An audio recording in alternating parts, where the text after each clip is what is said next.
Good morning po. Tayo po'y mag-aral ng salita ng Diyos, 1 John chapter 2 verses 15 hanggang 17. Huwag ninyong ibigin ang sanlibutan o ang mga bagay na nasa sanlibutan. Ang umiibig sa sanlibutan ay hindi umiibig sa Ama. Ang lahat ng nasa sanlibutan, ang masasamang nasa ng laman, ang nasa ng mga mata, at ang pagmamalaki sa mundong ito ay hindi nagmumula sa Ama kundi sa sanlibutan. Mawawala ang sanlibutan at ang lahat ng kinahuhumalingan nito.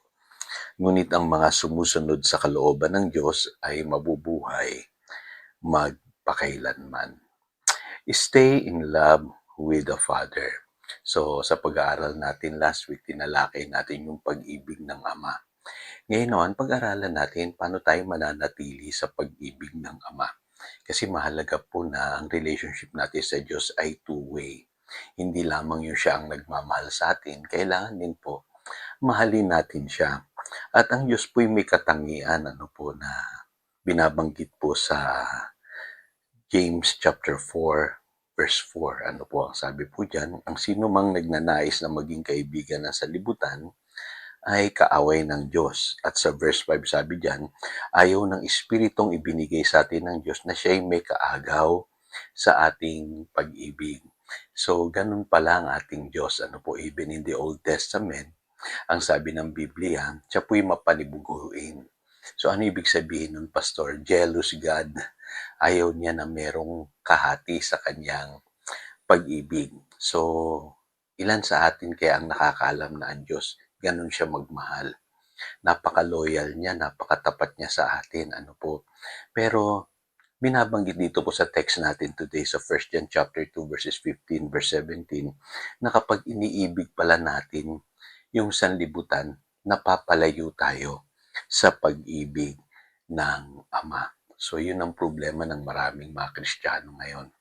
At alam ng kaaway natin yan, si Satanas, kaya gagawa siya ng paraan, tutuksuhin at tutuksuhin po niya ang tao. At ang sanlibutan po, binabanggit po rito, yan ang pinanggagalingan ng mga temptations na nararanasan natin sa buhay natin ngayon. Kaya makakarinig po kayo ng mga kwento ng mga dating very active and faithful Christians, pero unti-unti silang nanlamig at nawala sa paglilingkod nila sa Panginoon. So, hindi po nangyayari yan overnight. Kadalasan po, yung paulit-ulit na pagtukso ni Satanas at yung po nga ginagamit niya yung sanlibutan para tuksuhin po ang tao, dun po nagmumula ang ikinababagsak ng isang tao. At ang sabi nga dyan, yung lust of the flesh, lust of the eyes, and pride of life. Yan yung mga temptations na darating mula sa sanlibutan. Kaya mag-iingat po tayo. Tandaan po ninyo, hindi po nanggagaling sa Ama. Yung po mga tukso. Sabi sa James chapter 1 verse 13 hanggang 15. Ang Diyos ay hindi maaring matukso at hindi rin naman niya tinutukso ang kahit sino. At sabi diyan, natutukso ang tao kapag siya'y naaakit at nagpapatangay sa kanyang sariling nasa. So, huwag niyong sisisihin ng Diyos kung kayo nagkakamali o nakagawa ng matinding pagkakasala sa buhay. Hindi po ang Diyos ang naglagay sa inyo diyan. Kayo po. Kasi mas pinili po natin minsan yung atin pong mga sariling nasa. Yung desires natin, sinunod natin yung mga bagay na parang nakapang-anyaya sa atin na mahalin natin yung sanlibutan.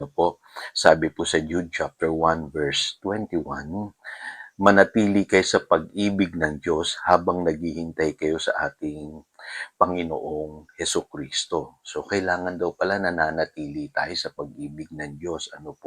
Kasi sa huling araw po, bantayan natin, sabi sa Matthew 24 verses 12 hanggang 13, ang kasamaan ay lalaganap kaya't manlalamig ang pag-ibig ng marami.